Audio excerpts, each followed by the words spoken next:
ನಮಸ್ಕಾರ ಸ್ನೇಹಿತರೆ. ಟೆಸ್ಟ್ ಪಂದ್ಯದ ಮಧ್ಯೆ ಯುವ ಆಟಗಾರನ ಕಾರ್ ಆಕ್ಸಿಡೆಂಟ್, ಟೀಂ ಇಂಡಿಯಾದ ಅಭಿಮಾನಿಗಳಿಗೆ ಬಿಗ್ ಶಾಕ್. ಸಾವು ಬದುಕಿನ ಮಧ್ಯೆ ಹೋರಾಡುತ್ತಿದ್ದಾನೆ ಸ್ಟಾರ್ ಆಟಗಾರ. ಹಾಗಾದರೆ ಸುದ್ದಿಯ ಸಂಪೂರ್ಣ ಮಾಹಿತಿ ಏನು ಎಂಬುದನ್ನ ಇವತ್ತಿನ ಈ ಒಂದು ವಿಡಿಯೋದಲ್ಲಿ ತಿಳಿಸ್ಕೊಡ್ತಾ ಹೋಗ್ತೀನಿ. ಆದ್ದರಿಂದ ದಯವಿಟ್ಟು ಈ ವಿಡಿಯೋವನ್ನ ಕೊನೆವರೆಗೂ ನೋಡಿ. ಆದರೆ ಅದಕ್ಕಿಂತಲೂ ಮುನ್ನ ನೀವು ಕೂಡ ಟೀಂ ಇಂಡಿಯಾದ ಅಪ್ಪಟ ಅಭಿಮಾನಿಗಳಾಗಿ ಈ ವಿಡಿಯೋವನ್ನ ನೋಡುತ್ತಿದ್ದರೆ ತಪ್ಪದೆ ಈ ಕೂಡಲೇ ಈ ವಿಡಿಯೋಗೊಂದು ಲೈಕ್ ಮಾಡಿ.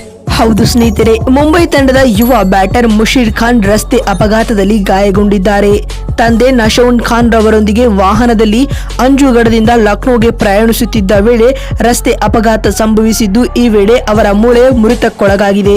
ಹೀಗಾಗಿ ಮುಂಬರುವ ಇರಾನಿ ಕಪ್ ಪಂದ್ಯಕ್ಕಾಗಿ ಸರ್ಫರಾಜ್ ಖಾನ್ ರವರ ತಮ್ಮ ಮುಷೀರ್ ಖಾನ್ ಅಲಭ್ಯರಾಗಲಿದ್ದಾರೆ ಎಂದು ವರದಿಯಾಗಿದೆ.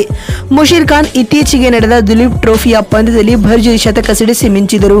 ಈ ಅದ್ಭುತ ಪ್ರದರ್ಶನದ ಫಲವಾಗಿ ಅವರನ್ನ ಭಾರತ ಎ ತಂಡಕ್ಕೆ ಆಯ್ಕೆ ಮಾಡಲಾಗುತ್ತದೆ ಎಂದು ವರದಿಗಳಾಗಿದ್ದವು. ಅಲ್ಲದೆ ಮುಂಬರುವ ಇರಾನಿ ಕಪ್ ಪಂದ್ಯದಲ್ಲಿ ಮುಷೀರ್ ಖಾನ್ ಮುಂಬೈ ತಂಡದ ಪರ ಕಣಕ್ಕಿಳಿಯಬೇಕಾಗಿತ್ತು.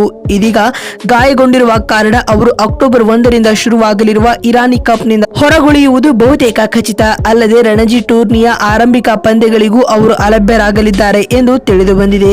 ಪ್ರಥಮ ದರ್ಜೆಯ ಕ್ರಿಕೆಟ್ನಲ್ಲಿ ಇದುವರೆಗೂ 9 ಪಂದ್ಯಗಳನ್ನು ಆಡಿರುವ ಮುಷೀರ್ ಖಾನ್ 3 ಶತಕ ಹಾಗೂ 1 ಭರ್ಜರಿ ಅರ್ಧ ಶತಕದೊಂದಿಗೆ ಒಟ್ಟು 716 ರನ್ ಕಲೆ ಹಾಕಿದ್ದಾರೆ. ಅಲ್ಲದೆ ಕಳೆದ ಬಾರಿಯ ರಣಜಿ ಟ್ರೋಫಿಯ ಫೈನಲ್ ಪಂದ್ಯದಲ್ಲಿ ಮುಂಬೈ ತಂಡವು ಚಾಂಪಿಯನ್ ಪಟ್ಟ ಅಲಂಕರಿಸುವಲ್ಲಿ 19 ವರ್ಷದ ಮುಷೀರ್ ಖಾನ್ ರವರ ಪಾತ್ರ ಪ್ರಮುಖವಾಗಿತ್ತು. ಹೀಗಾಗಿಯೇ ಟೀಂ ಇಂಡಿಯಾದ ಆಟಗಾರರಾಗಿರುವ ಸರ್ಫರಾಜ್ ಖಾನ್ ರವರ ಕಿರಿಯ ಸಹೋದರ ಮುಷೀರ್ ಖಾನ್ ರವರನ್ನ ಮುಂಬರುವ ಆಸ್ಟ್ರೇಲಿಯಾದ ಪ್ರವಾಸದ ವೇಳೆ ಭಾರತ ಎ ತಂಡಕ್ಕೆ ಆಯ್ಕೆ ಮಾಡಲಾಗುತ್ತದೆ ಎನ್ನಲಾಗಿತ್ತು. ಆದರೀಗ ಗಾಯದ ಕಾರಣ ಯುವ ಆಟಗಾರ ಇರಾನಿ ಕಪ್ ಹಾಗೂ ರಣಜಿ ಟ್ರೋಫಿಯ ಪಂದ್ಯಗಳಿಂದ ಹೊರಗುಳಿಯಬೇಕಾಗಿದೆ ಸ್ನೇಹಿತರೆ. ಇನ್ನು ಈ ಬಾರಿಯ ಇರಾನಿ ಕಪ್ ಪಂದ್ಯವು ಅಕ್ಟೋಬರ್ 1ರಿಂದ ಅಕ್ಟೋಬರ್ 5ರವರೆಗೂ ನಡೆಯಲಿದೆ. ಮೊದಲ ಪಂದ್ಯಕ್ಕೆ ಮುಂಬೈನ ವಾಂಖೇಡೆ ಸ್ಟೇಡಿಯಂ ನಿಗದಿಯಾಗಿದ್ದು, ಆದರೀಗ ಪಂದ್ಯವನ್ನು ಲಕ್ನೋಗೆ ಸ್ಥಳಾಂತರಿಸಲಾಗಿದೆ. ಅದರಂತೆ ಈ ಬಾರಿಯ ಇರಾನಿ ಕಪ್ ಪಂದ್ಯದಲ್ಲಿ ಹಾಲಿ ರಣಜಿ ಚಾಂಪಿಯನ್ ಆಗಿರುವ ಮುಂಬೈ ಮತ್ತು ಶೇಷ ಭಾರತ ತಂಡಗಳು ಸೆಣಸಾಟ ನಡೆಸಲಿವೆ.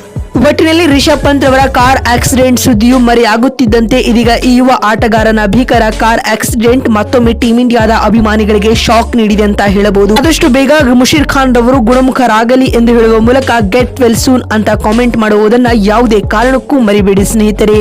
ಮತ್ತೊಂದು ವಿಡಿಯೋದಲ್ಲಿ ಸಿಗ್ತೀನಿ. ಅಲ್ಲಿವರೆಗೂ ನಮಸ್ಕಾರ, ಧನ್ಯವಾದಗಳು ಬಂಧುಗಳೇ.